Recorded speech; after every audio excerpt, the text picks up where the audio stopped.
देश की संस्कृति राजधानी काशी में अब संगीत से मरीजों का इलाज होगा।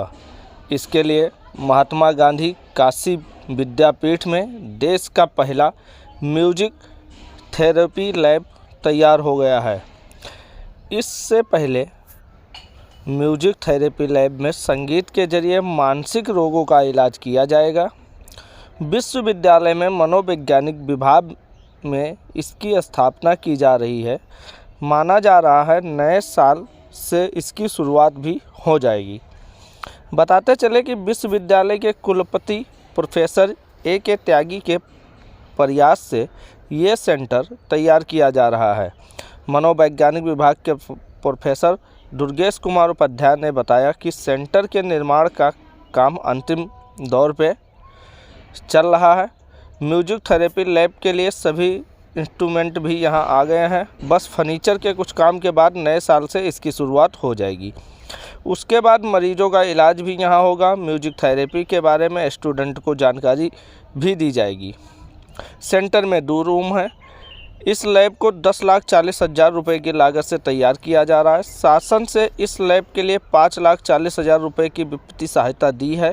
इसके अलावा विश्वविद्यालय के वित्त समिति ने भी इसके लिए 5 लाख रुपए का अनुदान दिया है। बताते चले कि इस रिसर्च लैब में एक्टिविटी म्यूजिक थेरेपी के अलावा रिपेस्टिंग म्यूजिक थेरेपी रूम बनाया गया है, जिसमें विभिन्न संगीत इंस्ट्रूमेंट के जरिए मरीजों का इलाज किया जाएगा। बताते चले कि म्यूजिक थेरेपी एक ऐसी विद्या है जिसके जरिए मानसिक और शारीरिक रोगों का इलाज होता है। खासकर इस थेरेपी से अवसाद के मरीजों का इलाज किया जाता है। ऐसे में जो भी स्टूडेंट डिप्रेशन के शिकार हैं वो भी यहाँ आकर अपना इलाज करा सकते हैं। गंभीर रोगों का असाध्य रोगों के लिए इलाज में दवा के साथ ये भी थेरेपी दी जा रही है। अपना नाम बता दीजिए। मेरा नाम ज्योति मौर्य है। ज्योति, सीख रही हैं आप लोग म्यूजिक थेरेपी, कितना फ़ायदेमंद है आप लोगों का? क्या लगता है कि म्यूजिक थेरेपी से पढ़ाई में हेल्प मिलेगा आप लोगों को? हाँ, मुझे लगता है कि पढ़ाई में और जो भी रोगी होते हैं उनको भी ये फ़ायदा होगा, क्योंकि जब हम पढ़ते पढ़ते एक बार तनावग्रस्त हो जाते हैं तो हमें एक ऐसा माहौल चाहिए जो हमें फिर से वो इन्वायरमेंट दे कि हम फिर से वो पढ़ाई स्टार्ट कर सके। तो ये जो म्यूजिक थेरेपी है हमें एक रिलैक्स फील करवाएगा। और जो पेशेंट होते हैं वो भी बहुत ज़्यादा डिप्रेशन में होते हैं, अपनी जो भी उन्हें भी प्रॉब्लम होती है तो उन्हें भी एक रिलैक्स फील करवाने के लिए इसका उपयोग किया जा सकता है। सर, ये कैसी थेरेपी शुरू कर रहा है, कैसे क्या है? बेसिकली ये तो जो सेंटर का नाम हम लोगों ने रखा है, जिसका centre of excellence UP government ने दिया है, वो है music therapy lab and research centre. और इसके थ्रू हम लोग अपने विश्वविद्यालय के जितने भी विद्यार्थी हैं उनको, और हमारे जो स्टाफ हैं, जो टीचर्स हैं, जिनको भी किसी भी तरह की इमोशनल इश्यूज़ हैं, साइकोलॉजिकल इश्यूज़ हैं, तो उनको हम सर्विसेज प्रोवाइड करने की कोशिश करेंगे। इसके अलावा कुछ जो स्टडीज़ हैं, रिसर्च प्रपोजल्स वगैरह भी हम लोग भविष्य में अन्य जो एजेंसीज़ हैं उनको भेजेंगे, जिसके माध्यम से हम लोग प्रोजेक्ट्स ले आएँ और रिसर्च कर सकें। वर्तमान में जैसे आपने कहा कि ट्रेनिंग वगैरह की क्या व्यवस्था है, तो पूरे बनारस में या मैं कहूँ कि यूपी में इस तरह का कोई सेंटर इस्टेब्लिश नहीं है जहाँ पर कि म्यूज़िक थेरेपी की ट्रेनिंग दी जाती है।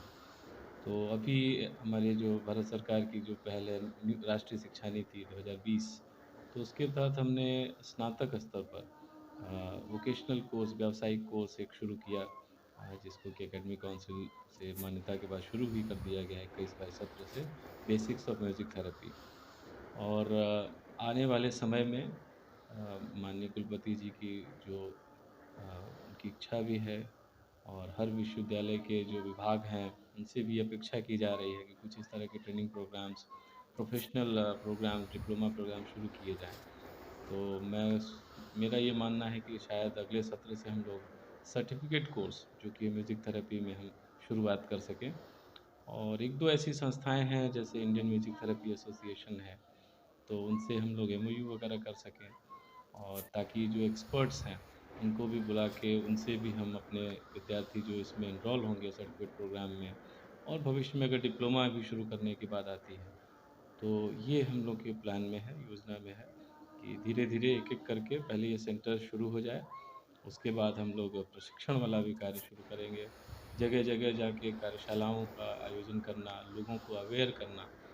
तो इसमें विश्वविद्यालय में भी, अन्य विश्वविद्यालयों में भी जा कर के कार्यशाला और उनको अवेयरनेस देना, या जो भी इस तरह से जो हॉस्पिटल्स हैं जहाँ पर कि वो अल्टरनेटिव मेडिसिन्स या कॉम्प्लीमेंट्री थेरेपीज़ की